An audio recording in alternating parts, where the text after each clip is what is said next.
Hementxe ikusi dezakegu gerritxoria. Haren izen zientifikoa bada Certia brachydactyla.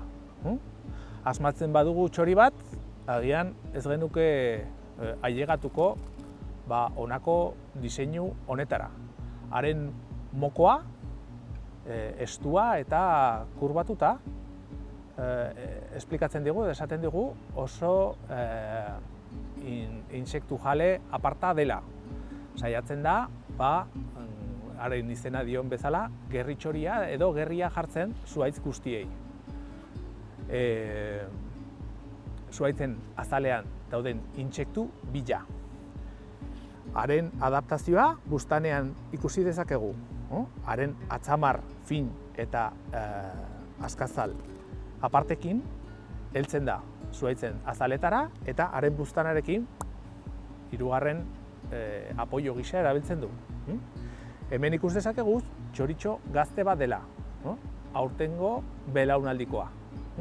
Egingo dugun lehendabiziko gauza, eraztuntzea izango da. Ze askotan ihes egiten dute eta. Bizeta, 28, 6 sortzi, bederatzi. Bizeta, 28, 6 sortzi, bederatzi. Ixten dugu. Ziurtatzen gara, gora eta bera egiten duela eta buelta ematen duela. 0,5 eta 3. 3 jota da, tordun bakarrik. Atzamarra neurtuko diogu. Haren hankaren tamaina. Ze bada txitoek lortzen duten helduen lehendabiziko neurri baliagarria. Angelu zuzenean jartzen diogu behatzak eta 15,0 bederatzi. Azkenik, pixatuko dugu.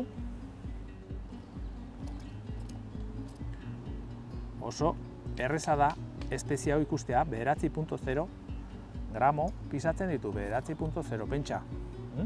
Pitapoi esne, haren pixua izango luke txoritxo txiki honek. Sexua ezin du jakin jada, eta hemen dakagu Ibai Parkean ikus dezakegun biztanle berezi bat.